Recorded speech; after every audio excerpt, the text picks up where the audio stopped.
అందరికీ నమస్కారం. ఈరోజు మనం అర్ధ చక్రాసనం గురించి తెలుసుకుందాం. ఈ ఆసనం చేసినప్పుడు మన శరీర ఆకృతి అర్ధ చక్రాన్ని పోలి ఉంటుంది. ఈ ఆసనం ఎవరెవరు సాధన చేయకూడదో తెలుసుకుందాం. తలత్రిప్పుడు సమస్యలతో బాధపడుతున్న వారు అర్ధ చక్రాసనం సాధన చేయకూడదు.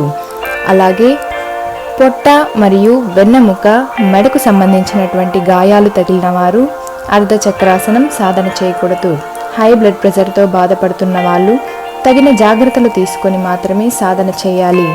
ఆసనం చేయు పద్ధతి: సమస్థితిలో నిలబడాలి.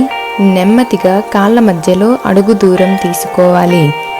నెమ్మదిగా చేతులు రెండు భుజాలకు నేరుగా తీసుకొని నడుము పైన ఈ విధంగా సపోర్ట్ ఇవ్వాలి.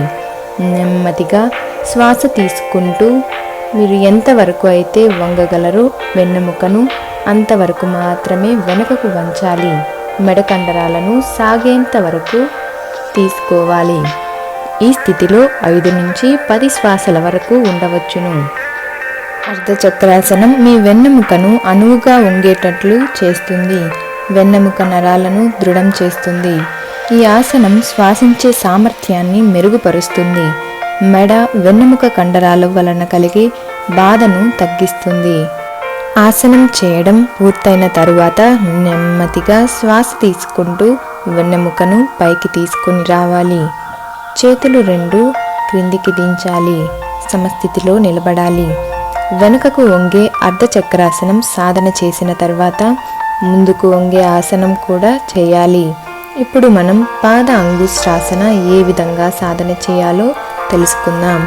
పాదాంగుష్టాసనమును తెలుగులో పాద అంటే కాలు, అంగుష్టము అంటే బ్రొటని వేలు అని అర్థం.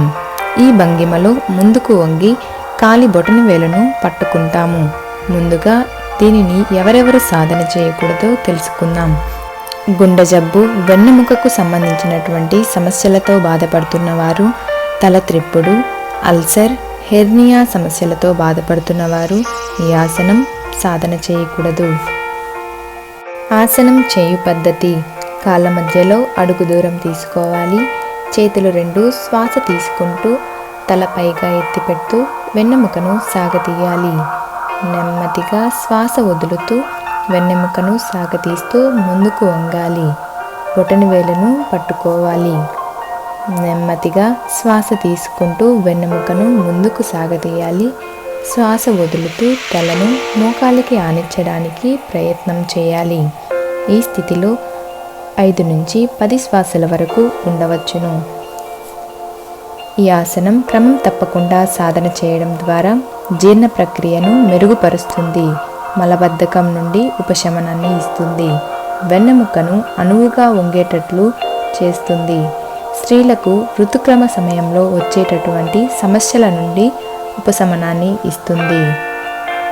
ఆసనం చేయడం పూర్తయిన తర్వాత నెమ్మదిగా శ్వాస తీసుకుంటూ తలను వెన్నెముకను ముందుకు సాగతీయాలి. చేతులను రిలీజ్ చేసి వెన్నెముకతో సహా చేతులను కూడా పైకి తీసుకొని రావాలి. శ్వాస వదులుతూ చేతులను కిందికి దించాలి. సమస్థితిలో రిలాక్స్ అవ్వాలి. ధన్యవాదాలు.